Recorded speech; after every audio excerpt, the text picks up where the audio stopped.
Good morning, everybody. It is Labor Day weekend here in South Alabama. It is right now a cool 82 degrees at 7:15. It's only supposed to get up to about 96 and 147% humidity today. No, not really, but it's going to be a hot one. It's going to be in the 90s and the humidity is going to be high. I haven't been fishing in like 3 weeks since that last video I put out.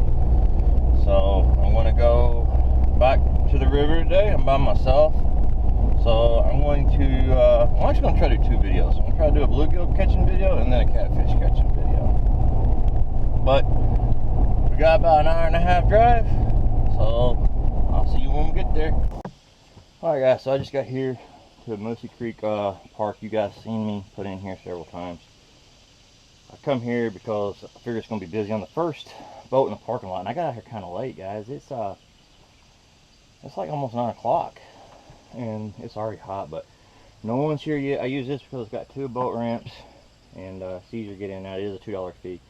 Anyhow, got everything set up, got the tarp up, got the poles put back there in the back for now, got everything in here, got the boat clean street where I can walk around to it, and well, I guess let's go get on some bluegill.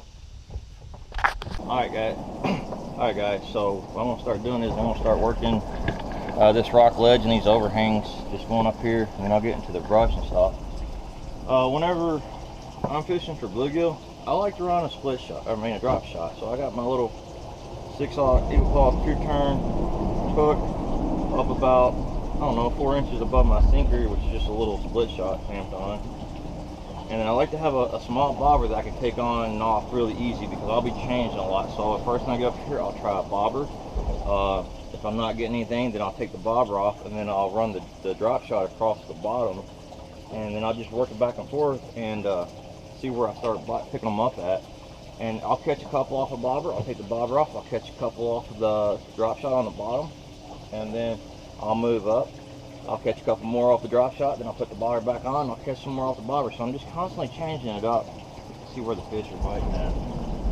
So I've already got a live well filling up because I know I'll catch a couple bluegills. I may have to work for them, they may just jump in the boat. You know, every day is different. Just like usual, guys, I got crickets with me. Probably my favorite bluegill bait is crickets. I'm not saying you don't do just as good on worms, but I just like crickets. Alright, let's go over here and start working.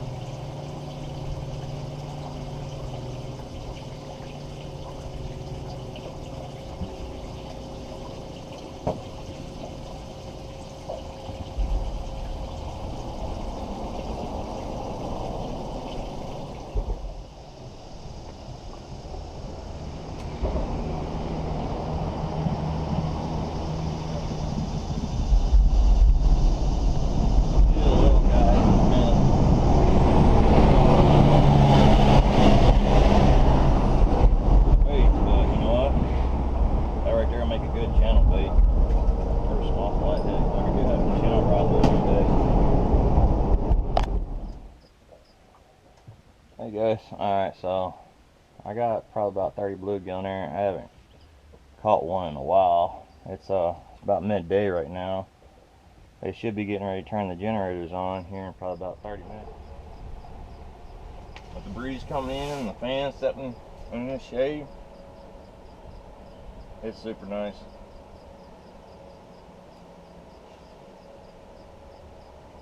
We've had more bluegills though, but I can watch the bluegills come right up, look at my cricket and swim away from it. I'll try deep, shallow, mid-level, everything. Like I said, I got about probably 25, 30 in there. Should be enough for, I think the current's going to be on for 6 hours. And let's be real, the bite's probably not going to be on fire as hot as it is midday like this.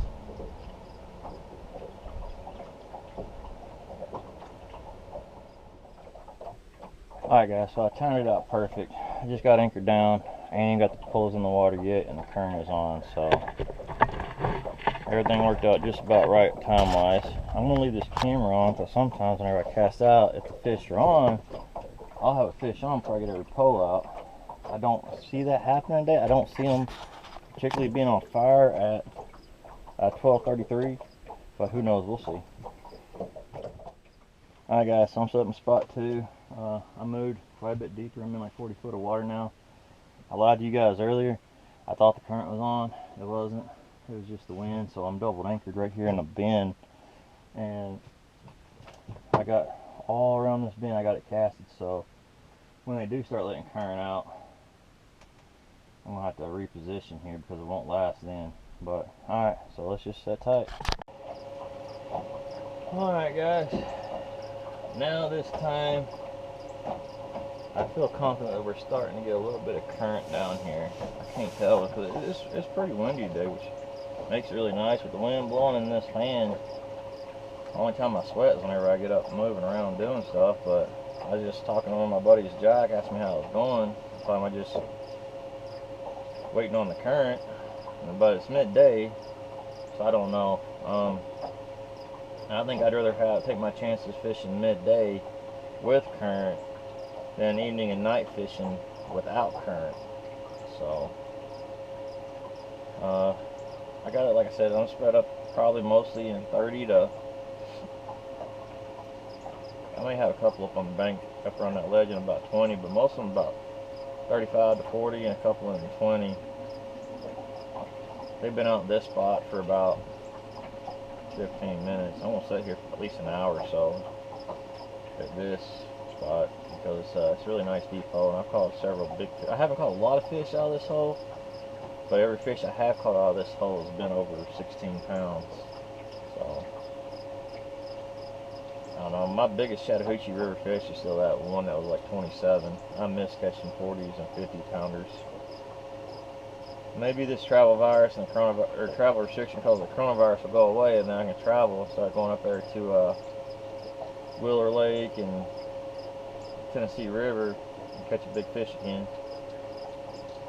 I don't understand shad down here, guys. If you guys can help me out, I appreciate it. Like, I have never ever had an issue catching shad until I came here, and it's in the river. I know they're here, but man, it's like they're not existing. Like I'll run up and down with my fish finder, and I've never had an issue marking shad with that helix. So I got a helix 10 in the back, and never any issue. But I can't find anything here, guys. Like now, whenever they start running water constantly in the wintertime, I had no issue getting them up by the dams and stuff like that. But I don't have a clue where they're at, and so I just use bluegill. I guess bluegill's an alright bait. I've hit or miss with me for it, but even bluegill now is getting kind of hard to come by with big numbers. Like I said, I got about 30 in there, 30 to 40 in there, and it took me almost 3.5 hours to get them. It was like 10 an hour.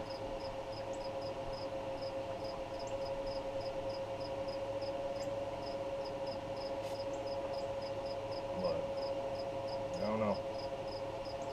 Still beats being sitting at work or sitting at the house watching TV, which is what I would be doing right now anyway, because we can't do anything. Can't go out to eat. Can't go bowling. Can't go to movie theaters. Can't do anything. Online shop. Spent a lot of money on Amazon this summer for stuff I can't even use, just sitting there. Alright. We'll just keep waiting. Alright guys, got our first take here.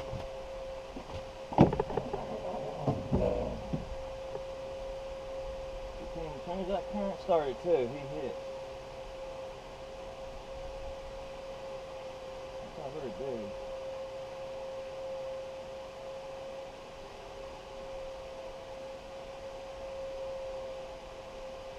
Actually not really cold.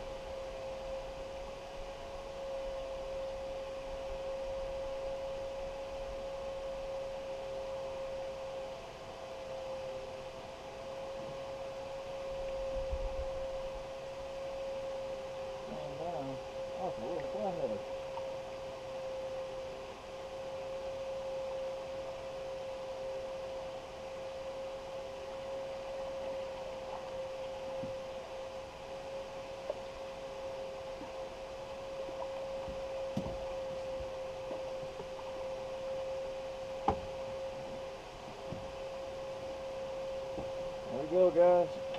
I know some people are probably going to be mad at me, but I'm going to keep him and eat him. Maybe it's about to be a perfect eating size.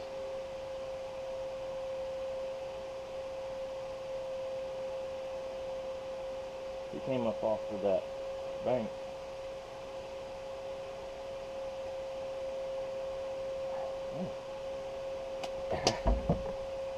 He was going nowhere.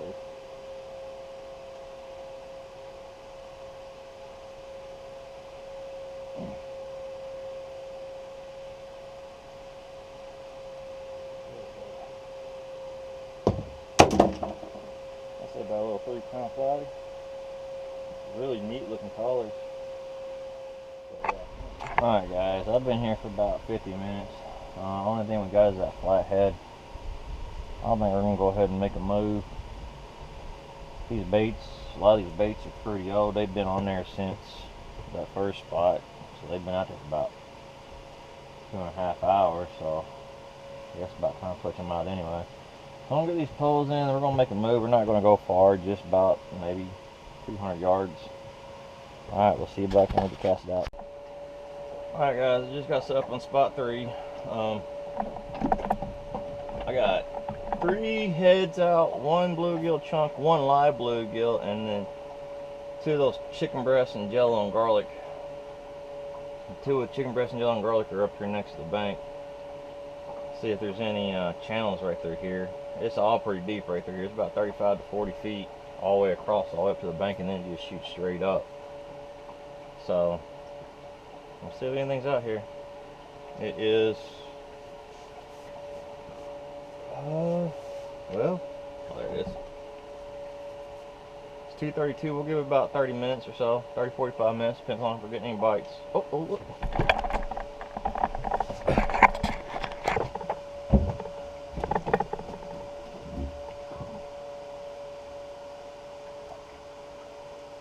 That was fast.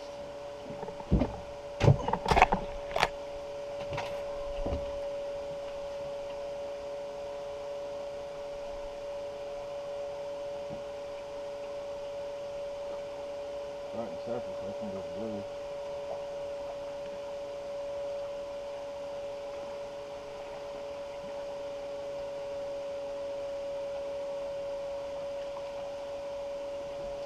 Good eater size blue.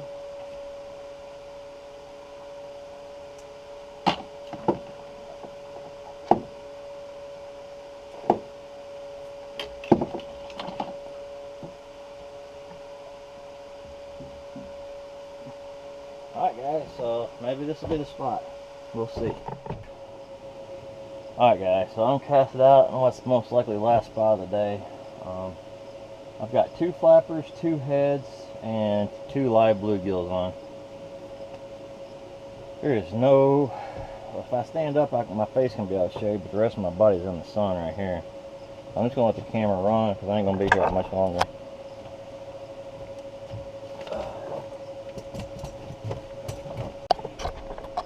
There we go, guys. He bent it all the way down.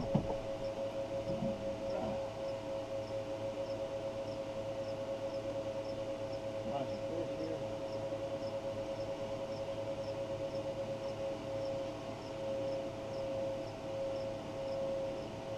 Blue. Oh, he's gonna roll on me.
flapper. Just right now. Right as far as the mouth.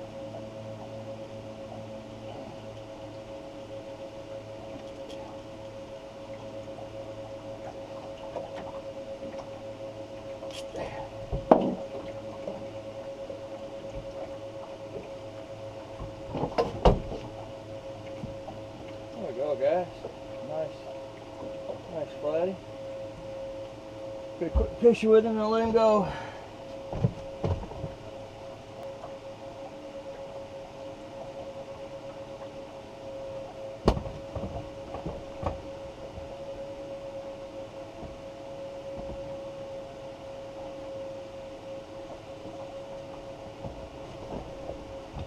Alright guys, let's let him go get bigger.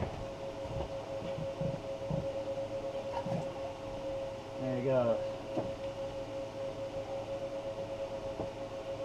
In case you guys are wondering, I threw that other flathead and that other blue back already.